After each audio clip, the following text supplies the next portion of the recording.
नमस्कार। राजस्थान में एक सीट जो राज्यसभा की है उस पर उपचुनाव हो रहा है, लेकिन बीजेपी जहां पर जीत तय मानी जा रही है वो राज्यसभा किसे भेजेगी, सतीश पूनिया को या राजेंद्र राठौड़ को। सतीश पूनिया की संभावनाएं क्यों हैं और राजेंद्र राठौड़ के पक्ष में क्या क्या दावे हैं और उनकी क्या क्या कमजोरी है, और इसके अलावा इन दोनों के अलावा किस तीसरे नाम की चर्चा है, इसी को लेकर के आज बात करेंगे। लेकिन उससे पहले यह समझ लीजिए कि राजस्थान में चूंकि जो कांग्रेस के केसी वेणुगोपाल जो राज्यसभा सांसद थे वो केरल से लोकसभा का चुनाव जीत चुके हैं, इसलिए उन्होंने ये सीट खाली की और उनका जो जून 2026 तक का बचा हुआ कार्यकाल था, करीब 2 साल का है, उस 2 साल के लिए यहां पर जो भी राज्यसभा सांसद बनेगा अब नया, उसका कार्यकाल अगले 2 साल होगा, जून 2026 तक का। 22 तारीख से 14 अगस्त से नॉमिनेशन शुरू हो जाएगा, 21 अगस्त तक नामांकन होगा। 22 अगस्त को जो नामांकन जिन जिन की दावेदारी आएगी उन उम्मीदवारों के जो नामांकन पत्र है उनकी जांच होगी। 27 तारीख तक नाम कोई वापस लेना चाहे तो वापस भी ले सकता है। वैसे राजस्थान में वोटिंग की नौबत आने की संभावनाएं कम है क्योंकि बीजेपी की जीत तय मानी जा रही है और ऐसे में बीजेपी जिसका नॉमिनेशन कराएगी, आवेदन कराएगी, वही प्रत्याशी होगा। लेकिन फिर भी अगर कांग्रेस अपना कैंडिडेट उतारती है तो फिर मतदान होगा और मतदान होगा 3 सितंबर को। 9 से 4 बजे तक वोटिंग होगी, 5 बजे तक वहीं पर काउंटिंग होकर के फाइनल रिजल्ट उसी दिन आ जाएगा। राजस्थान में जो बीजेपी की ओर से राज्यसभा सांसद बनने के दावेदारों में जो सबसे मजबूत दावेदार है उनका नाम है सतीश पूनिया। सतीश पूनिया राजस्थान बीजेपी के प्रदेश अध्यक्ष रहे थे जब 2018 में बीजेपी हार गई थी, उसके कुछ समय बाद बनाया था, लेकिन 2023 के विधानसभा चुनाव से 8 महीने पहले ही उनको प्रदेश अध्यक्ष पद से हटा दिया। वैसे उनका कार्यकाल पूरा हो चुका था, लेकिन बावजूद इसके सतीश पूनिया आहत हुए थे। सतीश पूनिया को ऐसा लगता था कि आलाकमान को उन्हें कार्यकाल का एक्सटेंशन देना चाहिए था और चुनावों तक उनको अध्यक्ष बनाए रखना चाहिए था। सतीश पूनिया का यह मानना था कि उन्होंने पूरे प्रदेश में बहुत मेहनत की, आंदोलन खड़े की, संगठन को मजबूत किया, आदिवासी इलाकों में भी अपनी टीमें बनाने में उन्होंने कामयाबी हासिल की और सबसे बड़ी बात यह कि वो 3-4 साल तक पार्टी प्रदेश अध्यक्ष रहने के बावजूद उनके ऊपर किसी जाति विशेष का नेता होने का ठप्पा नहीं लगा। हालांकि जातिवादी लोग होंगे वो तो आरोप प्रत्यारोप करते रहेंगे, चाहे वो किसी भी जाति का लीडर हो उस पर हमेशा उसी की जाति का नेता होने का ठप्पा लगता है, लेकिन सतीश पूनिया पर मोटा मोटी किसी जाति का नेता होने का ठप्पा नहीं लगा। हालांकि उनके साथ में कई दिक्कतें भी रही। वसुंधरा राजे गुट के वो हमेशा निशाने पर रहे। किरोड़ीलाल मीणा जैसे सीनियर नेताओं के साथ वो तालमेल नहीं बिठा पाए। इसके अलावा संगठन महामंत्री चंद्रशेखर के साथ उनके रिश्ते अच्छे नहीं थे, जिसकी वजह से उनको कई चैलेंजेस भी आए और पार्टी को भी काफी कुछ नुकसान हुआ। लेकिन संघ की वो पसंद माने जाते थे और संघ मोटे तौर पर उनके साथ में खड़ा रहा, अगर कुछ मामलों को छोड़ दिया जाए तो।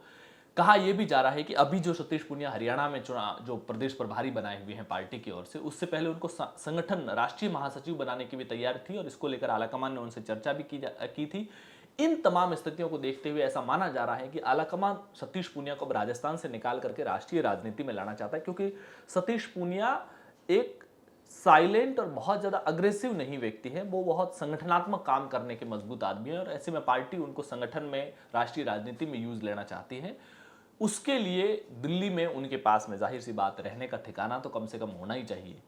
और उनको यहाँ आलाकमान के दिल्ली में बिठाने के लिए उनको राज्यसभा भेजना पड़ेगा, ताकि बतौर राज्यसभा सांसद उनको यहाँ जो बंगला मिलेगा उसके तहत उनके पास में, क्योंकि जिन जिन लोगों को राष्ट्रीय राजनीति में मोटे तौर पर लाना होता है उनको विशेष तौर से राज्यसभा भेजती है। सारी पार्टियां जिनको भी अपने पार्टी के राष्ट्रीय संगठन स्तर के नेता होते हैं उनको राज्यसभा भेज दिया जाता है, ताकि लुटियंस जोन जो है दिल्ली का सबसे वीआईपी जोन, उसके अंदर उन लोगों को रहने का ठिकाना मिल सके, बंगला मिल सके, ताकि वो वहां रह करके पार्टी का काम, दिल्ली का जो काम है वो संभाल सके। सतीश पूनिया के अलावा एक नाम, हालांकि सतीश पूनिया के साथ में कई और कमजोरियां भी, वो भावुक किस्म के नेता है और उनकी भावुकता इस कदर चली जाती है कि इस बार वो चुनाव जब हारे थे तो उन्होंने एक बार की तो आमेर जो जयपुर की सटी हुई विधानसभा है वहां पर वो विधानसभा चुनाव हार गए थे, तो ऐसा भावुक खत लिख लिया था कार्यकर्ताओं को, ऐसा लगा जैसे वो राजनीति से ही संन्यास ले रहे। हालांकि उनको कुछ ही वक्त बाद में अपना बयान बदलना पड़ा था।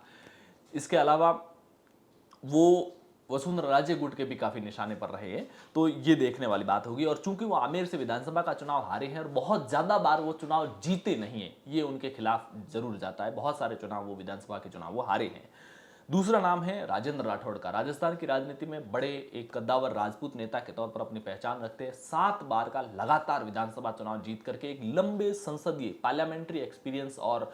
जो एक विधानसभा या संसद के भीतर जिस मैच्योरिटी की जरूरत होती है, उस मैच्योरिटी वाला राजस्थान के गिने चुने लीडर्स में से एक माने जाते हैं राजेंद्र राठौड़। राजेंद्र राठौड़ पार्टी की संगठनात्मक कौशल के तौर पर भी एक एसेट के तौर पर देखे जाते हैं। राजेंद्र राठौड़ एक जुझारू नेतृत्व के तौर पर भी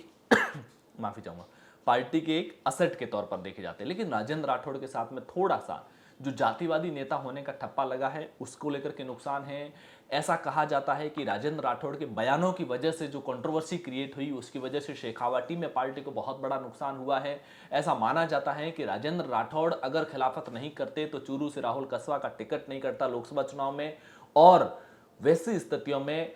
राहुल कसवा अगर पार्टी छोड़ करके शेखावाटी के अंदर जाट वर्सेस राजपूत का माहौल नहीं बनता तो उसका असर नागौर से होते हुए बाड़मेर तक नहीं जाता और पार्टी को जो लोकसभा चुनाव में बड़ी हार का सामना करना पड़ा है वो नहीं हो सकता है। ये एक धारणा है, हो सकता है कि बीजेपी के भीतर ही राजेंद्र राठौड़ विरोधी लोग इस तरह की धारणाओं को ज्यादा बल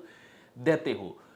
राजेंद्र राठौड़ को लेकर के चर्चाएं ये भी थी कि उनको राजसमंद या जयपुर ग्रामीण सीट से पार्टी टिकट दे सकते हैं, लेकिन राहुल कसवा वाले प्रकरण के बाद में राजेंद्र राठौड़ की इमेज एंटी जाट लीडर के तौर पर हो चुकी थी और इस वजह से पार्टी को ठीक नहीं लगा कि टिकट देकर के कोई नुकसान उठाया जाए।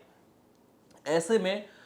अब राजेंद्र राठौड़ का एडजस्टमेंट जरूरी है। हो सकता है उनकी एक किसी वजह से एक कंट्रोवर्सी क्रिएट हुई हो, एक जाति विशेष के लोगों के वो निशाने पर आए हो, लेकिन राजेंद्र राठौड़ का जो पार्लियामेंट्री एक्सपीरियंस है, उनका जुझारूपन है, उनकी जो पॉलिटिक्स को लेकर के समझ है, उसको देखते हुए पार्टी उनको एडजस्ट करना चाहती है। अदरवाइज एक नुकसान ये भी होगा कि जो राजपूत कम्युनिटी पिछले काफी टाइम से बीजेपी के भीतर सफोकेटेड फील कर रही है, उनको ऐसा लगता है कि बीजेपी हमारे लीडर्स को बहुत ज्यादा तवज्जो नहीं दे रही, ओबीसी, मूल ओबीसी, तमाम दूसरे दलित नेताओं को प्रमोट करके अपना नया वोट बैंक क्रिएट करना चाह रही है, और जिस बीजेपी को हमने खड़ा किया हमारे कद्दावर नेताओं को लगातार निपटाने में लगी हुई है। ऐसे में अगर राजेंद्र राठौड़ का एडजस्टमेंट समय रहते नहीं होता है तो फिर वो मैसेज और मजबूत होगा और जो लोग मैसेज सर्कुलेट करेंगे वो उस मैसेज को और ज्यादा सर्कुलेट करेंगे।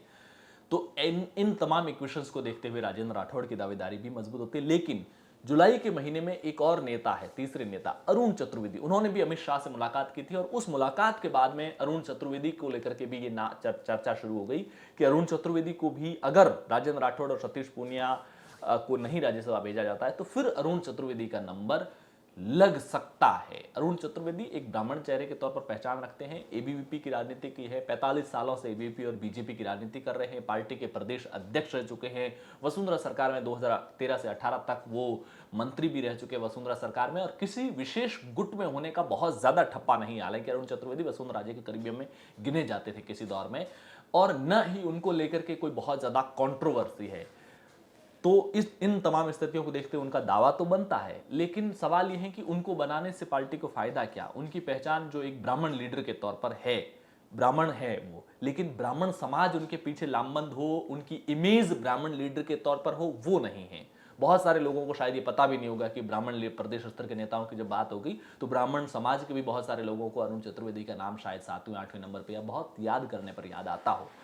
दूसरी बात यह भी है कि राजस्थान से जो 10 राजस्थान में राज्यसभा की 10 सीटें, जिसमें फिलहाल 5 कांग्रेस के पास है, 4 बीजेपी के पास में है, उन चारों में एक घनश्याम तिवाड़ी ब्राह्मण चेहरे के तौर पर ऑलरेडी राज्यसभा में है। ऐसे में कोई जातिगत समीकरण साधने में भी पार्टी को मदद नहीं मिलेगी। अभी अगर राजस्थान के 10 राज्यसभा सांसदों की बात करें तो 5 कांग्रेस के पास है, जिसमें सोनिया गांधी कांग्रेस राजस्थान से राज्यसभा सांसद है, रणदीप सिंह सुरजेवाला राजस्थान से राज्यसभा सांसद है, मुकुल वासनिकी राजस्थान से राज्यसभा सांसद है, प्रमोद तिवारी राजस्थान से राज्यसभा सांसद है और नीरज डांगी राजस्थान से राज्यसभा सांसद है। ये 5 कांग्रेस के सांसद। लेकिन कांग्रेस के जो 5 सांसद है, या पहले जो केसी वेणुगोपाल रिटायर हुए थे छठे, अभी जिनकी वजह से सीट खाली हुई है,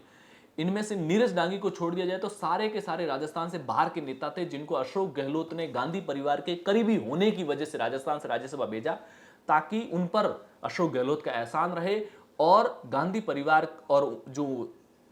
गांधी परिवार को घेरे हुए लोग रहते हैं उनके बीच में अशोक गहलोत की अच्छी इमेज रहे, ताकि गांधी परिवार बहुत बड़ा एक्शन अशोक गहलोत के खिलाफ, एक तरह से हम कहते हैं कि आला कमान को चारों तरफ से घेरने के लिए आला कमान के चारों तरफ के लोगों को ही अपना बना लिया जाए। यही वजह रही कि जब सोनिया गांधी को भी राज्यसभा भेजने, सोनिया गांधी हालांकि बहुत लास्ट में गई है, उससे पहले तो बाकी नेता, चाहे वो रणदीप सुरजेवाला जो हरियाणा से आते हैं, जो हरियाणा का मुख्यमंत्री बनने का ख्वाब भी देखते हैं, मुकुल वासनिकी जो महाराष्ट्र से ताल्लुक रखते हैं, उनको राजस्थान से राज्यसभा सांसद बनाया गया, प्रमोद तिवारी जो उत्तर प्रदेश से ताल्लुक रखते हैं, प्रियंका गांधी के करीबी होने की वजह से उनको राजस्थान से राज्यसभा सांसद बनाया गया, केसी वेणुगोपाल तो गांधी परिवार के कितने करीबी हैं और संगठन में उनकी क्या अप्रोच है सब जानते हैं, मौजूदा वक्त में अहमद पटेल के बाद में अहमद पटेल वाली पोजीशन पर है, उनको राजस्थान से राज्यसभा सांसद बनाया गया। बीजेपी की ओर से हालांकि अच्छी बात यह है कि जो अभी 4 राज्यसभा सांसद हैं, वो चारों राजस्थान के हैं। जोधपुर से राजेंद्र गहलोत हैं, इसके अलावा मदन राठौर जो वर्तमान में बीजेपी के प्रदेश अध्यक्ष है, पाली से ताल्लुक रखते हैं, वो भी राजस्थान बीजेपी राज्यसभा सांसद है। इसके अलावा घनश्याम तिवाड़ी जो जयपुर के सांगानेर से किसी दौर में एमएलए हुआ करते थे, वसुंधरा राजे सरकार में मंत्री हुआ करते थे, वो राजस्थान है। और चुनीलाल गरासिया जो उदयपुर और या फिर कहें कि में उधर दक्षिण राजस्थान के दलित वोट बैंक को साधने के लिए उनको भी राज्यसभा सांसद बनाया गया है। तो ये 3 नाम हैं, राजेंद्र राठौड़, सतीश पूनिया और अरुण चतुर्वेदी। इन तीनों में से किसको बीजेपी राज्यसभा भेजती है, ये देखने वाली बात होगी। आपकी क्या कुछ राय है कमेंट बॉक्स में जरूर बताइए। पॉलिटिकल पंचायत पर पहली बार आए हैं तो चैनल को सब्सक्राइब कीजिए, वीडियो को लाइक और शेयर जरूर कीजिए। शुक्रिया।